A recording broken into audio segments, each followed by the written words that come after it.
Yang agung, karunia yang besar, ketika Allah Subhanahu wa Ta'ala menempatkan kita di suatu tempat yang indah, suatu tempat yang mulia, mengisi waktu kita untuk mendekatkan diri kita kepada Allah Ta'ala.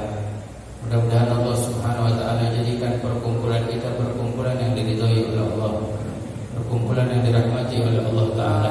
Amin ya Allah. Kita melanjutkan kajian kita dalam kitab Jalalatus Sibab Habib Muhammad bin Abdullah Al-Haddad, di mana beliau menyampaikan sampai pada fasal yang menjelaskan tentang at-taqwa, tentang takwa. Berjami li jami'il munjiyat kalimatul wahidah. Kata Habib Muhammad bin Abdullah Al-Haddad, dan dari seluruh keseluruhan yang menyelamatkan manusia itu menyatu menjadi satu kata, menjadi satu kalimat. Semua yang kita bahas dalam perjumpaan kita dari beberapa malam Jumat sebelumnya, mungkin hampir setahun lebih atau 2 tahun, bahkan lebih, mungkin kita membahas tentang hal-hal yang menyelamatkan manusia. Kata beliau, dan daripada keseluruhan yang mana akan menyelamatkan manusia itu, dia tergabung dalam satu kalimat. Apa itu? Wahiyat at-taqwa, yaitu adalah takwa, yaitu takwa kepada Allah Ta'ala. Apa sih artinya takwa? Dikatakan takwa ya ibaratun an fi'lil ma'murah. Itu satu ibarat. Takwa itu adalah satu ibarat yang isinya adalah mengerjakan segala hal yang diperintahkan oleh Allah Ta'ala, menunaikan semua perintah-perintah Allah Ta'ala, wa tarkul manhiyat, dan juga meninggalkan segala hal yang dilarang oleh Allah Ta'ala.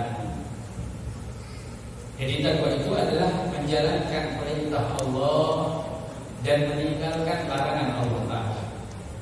Imam Al-Haddad pun beliau menyampaikan dalam makna takwa juga adalah menjalankan perintah Allah dan meninggalkan larangan Allah dengan rasa tunduk, khusyuk, takut kepada Allah Ta'ala, memenuhi apa yang Allah Subhanahu wa Ta'ala perintahkan kepada kita.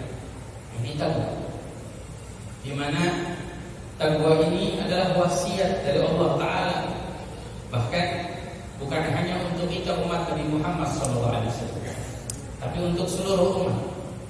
Walaqad wasaina alladziina utul kitaba minkum wa iyyakum an ittaqullah.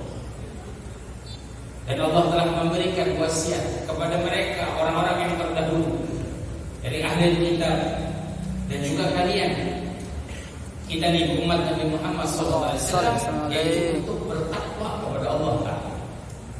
Di mana dengan wasiat ini Allah Subhanahu wa Ta'ala memberikan kata kunci untuk kita, bahwa tidak ada yang bisa menyelamatkan hidup kita melainkan jalan itu adalah takwa kepada Allah Ta'ala.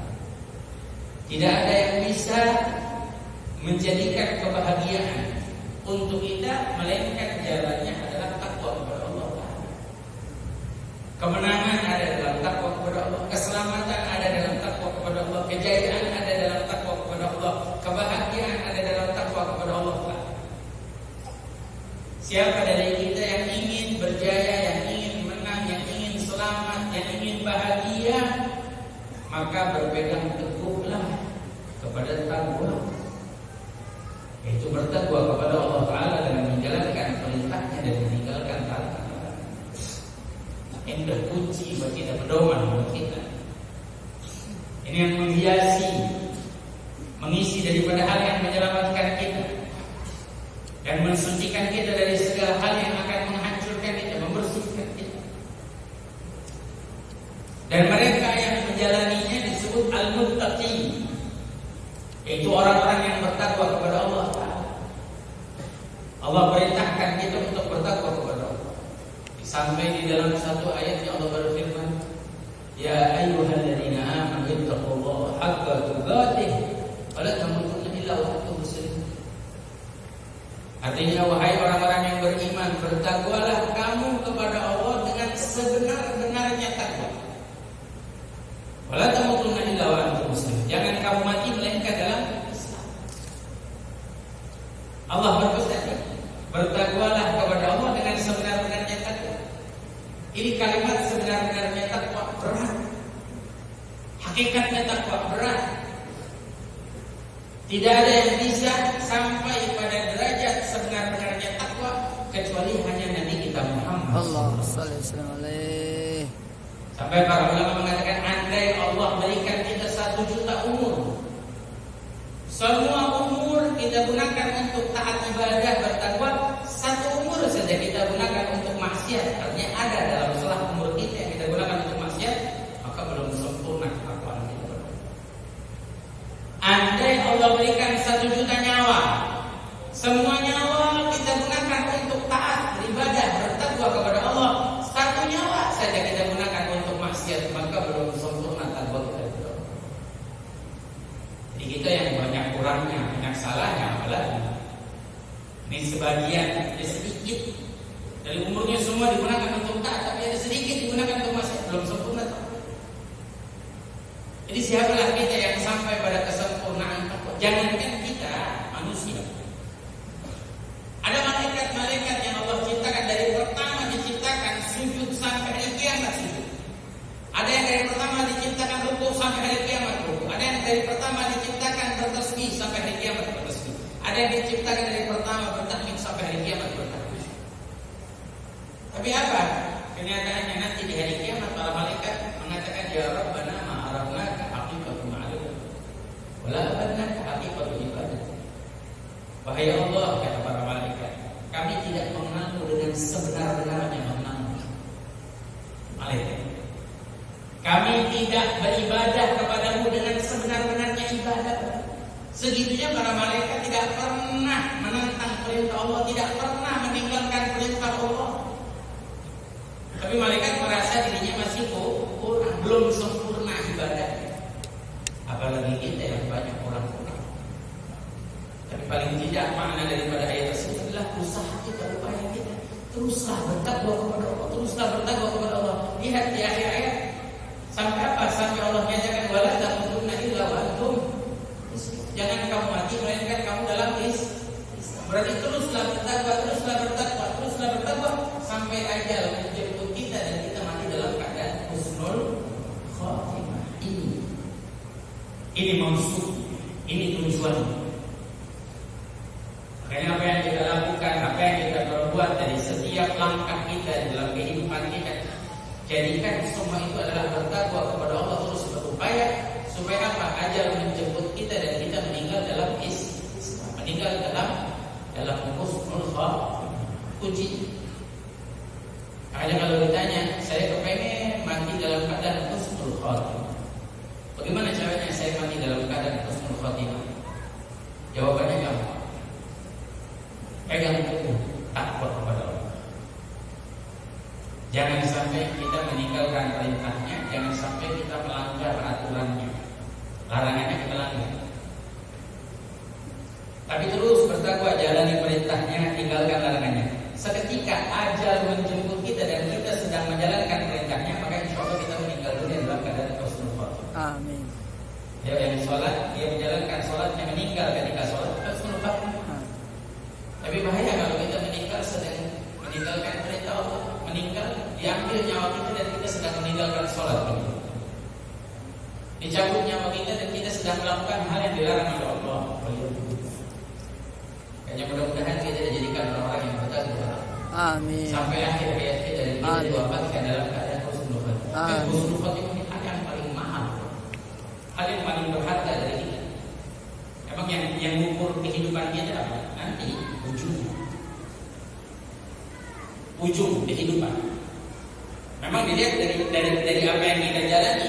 Al-mar'u ma ta'ala ma'asha alaihi. Seseorang bakal meninggal dunia bagaimana hidupnya dia. Kalau hidupnya rajin taat ibadah, insya Allah meninggal dunia sedang taat ibadah. Tapi ada orang-orang sangat takut. Mereka yang ahli ibadah takut.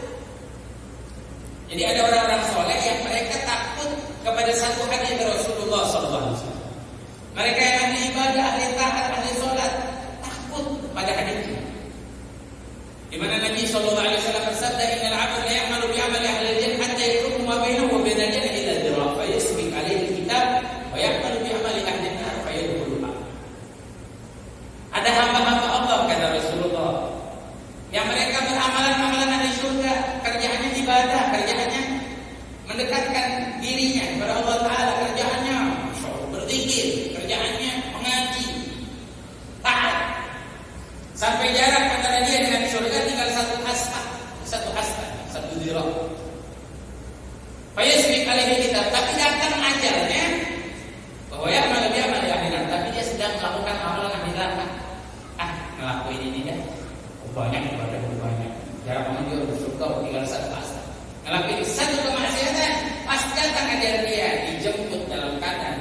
hadir ini mereka yang banyak ibadahnya takut, apalagi kita yang kurang-kurangnya.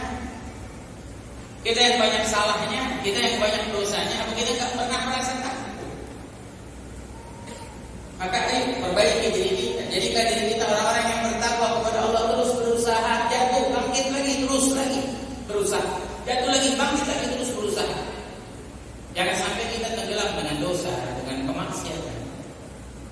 Jadikan diri kita orang-orang yang bertakwa, jadikan diri kita orang-orang muttaqin, orang-orang yang bertakwa. Upaya kita dalam beribadah kepada Allah. Dalam ayat lain, ittaqullah mastata'tum, bertakwalah kepada Allah semampu kalian, karena Allah tak pernah memaksakan sesuatu dalam perintahnya kepada kita di luar batas kemampuan kita, enggak ada. Enggak ada. Emang ada ibadah yang bisa bikin kalau kita ibadah kita mati? Enggak. Ada ibadah yang bisa bikin kalau kita ibadah kita jadi penyakit? Enggak. Semua ibadah Allah kasih kesehatan. Semua ibadah Allah kasih berkah panjang umur. Semua ibadah dijadikan kebaikan dunia dan akhirat di dalamnya. Enggak ada dalam perintah Allah Ta'ala yang isinya menjadikan kita rugikan. Justru menyelamatkan hidup kita di dunia dan akhirat. Sampai disebutkan wahwal faiz bi khairi dunya wal akhirah. Orang-orang yang bertakwa, mereka adalah orang-orang yang menang, yang berhasil membawa dengan kebaikan dunia dan akhirat. Siapa yang mau meraih kebaikan dunia dan akhirat, maka jadilah dirinya orang yang bertakwa kepada Allah Ta'ala. Kalau Allah Ta'ala, Allah Subhanahu wa Ta'ala berfirman, "Wa man yattaqillah yaj'al lahu makhraja wa yarzuqhu min haitsu la yahtasib." Apa kurangnya? Wa may tawakkal 'ala Allah fa huwa hasbuh, inna Allaha baligh amrihi, ja'ala Allahu li kulli syai'in qadira. Allah berfirman, dan barang siapa yang bertakwa kepada Allah Ta'ala, yaj'al lahu makhraja, Allah akan berikan jalan keluar dari setiap masalahnya. Ingat hadirin hadirat, ingat, ini sudah sering disampaikan. Guru-guru kita sering ingetin kita. Kita yang punya masalah, kita yang punya kesulitan, kita yang punya problema. Apa jalan keluar yang kita harapkan? Satu, takwa kepada Allah. Perbaiki hidup kita. Perbaiki hidup kita, udah jalannya.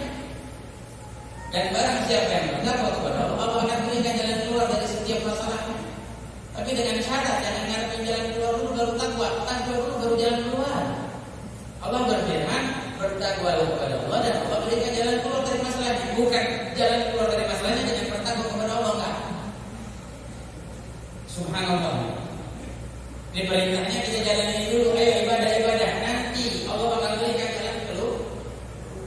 Kalau kita kadang-kadang maunya instan, maunya selesai dulu masalah baru ibadah. Udah kalau urusan ini rapi baru ibadah.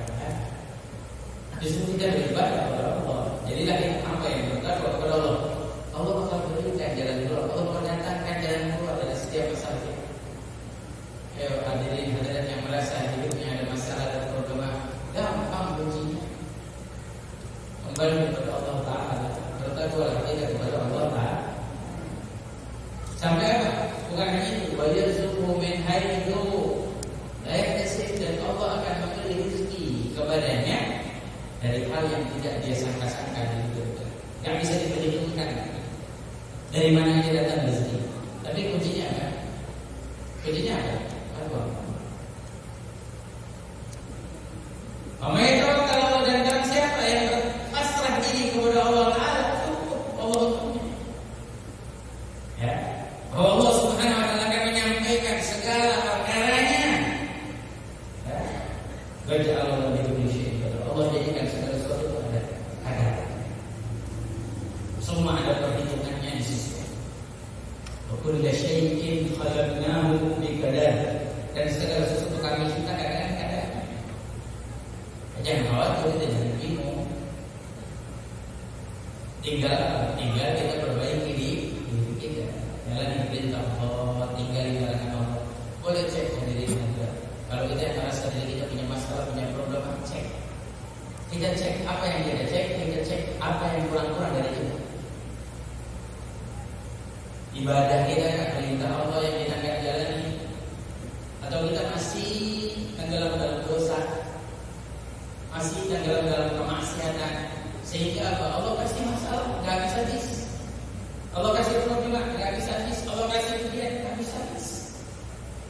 Ini introspeksi diri kita.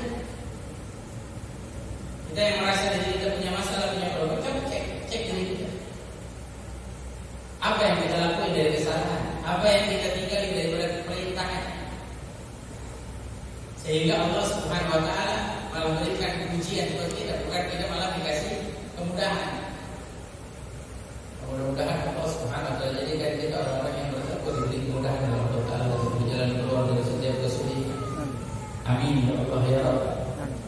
Sampai Rasulullah pernah bersabda kepada Sayyidina Abu Dzar, ya Abu Dzar, "Fa an-nas kulluhum akhadhu biha dan kafar." Ketika baca ayat ini Rasulullah SAW sampaikan kepada Sayyidina Abu Dzar, "Hei Abu Dzar, kalau semua orang-orang, semua manusia ambil pegang teguh nih, tangguh kepada Allah, kalau Allah cukupin hidupnya, kalau Allah cukupin, Allah maafin." Cuma saat ini banyak orang-orang meninggalkan, banyak orang-orang menganggap remeh tentang takwa, meremehkan dosa, menggampangkan dosa. Orang-orang meninggalkan perintah Allah tanpa merasa menyesal. Sehingga apa? Sehingga hidupnya tidak diberi kecukupan Allah. Tapi mereka yang menjadikan dirinya dalam bertakwa, takwa itu jadi sebagai pegangan, maka Allah akan cukupin hidup. Kita bisa lihat orang-orang soleh dicukupin sama Allah. Orang-orang yang mereka mendekatkan dirinya kepada Allah dicukupin sama Allah. Seberat apapun masalahnya, ujiannya, diberi jalan keluar oleh Allah, tapi dengan syarat mereka berpegang teguh dengan takwa. Lagi sampai Habib Muhammad bin Abdul Haddad, beliau mengatakan, apa kata beliau? At-taqwa hiya syirkul ta'min. Takwa itu adalah asuransi jiwa yang paling terbaik. Yang sekarang di zamannya Habib Muhammad bin Abdul Haddad, berapa puluh tahun yang lalu beliau sudah nyampe. Sekarang ramai orang-orang ambil asuransi jiwa. Ini takwa adalah asuransi jiwa yang terbaik. Wahiyal haq an tusamma syirkul ta'min. Ini lebih berhak, takwa ini adalah lebih berhak untuk dinamakan asuransi jiwa yang terbaik. Jadi anda kalau mau punya asuransi jiwa yang terbaik, gampang. Gak perlu ngeluarin uang itu. Gak perlu tiap bulan kita bayar apa namanya abonemennya. Gak perlu. Tapi bagaimana dengan kita bertakwa kepada Allah Ta'ala? Kenapa? Lianna shadiqaha amana nafsahu min dunya. Karena orang yang mengambil jalan takwa, dia telah mengasuransikan jiwanya sendiri untuk perjalanannya di dunia. Diselamatkan Allah.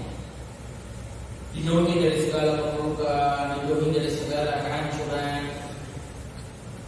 dijauhi dari setiap masalah. Jadi asuransi yang hebat. Kemudian lagi, dan menyelamatkan jiwanya min ahwalil ukhra, dan menyelamatkan jiwanya dari keadaan akhirat nanti. Ini asuransi dunia akhirat. Ente nggak mau punya asuransi dunia akhirat. Asuransi dunia udah cukup, ente mati jadi warisan buat orang lain. Tapi kalau asuransi akhirat, sampai di akhirat nanti yang menyelamatkan itu, yang menyelamatkan dari siksa Allah, menyelamatkan dari siksa api neraka.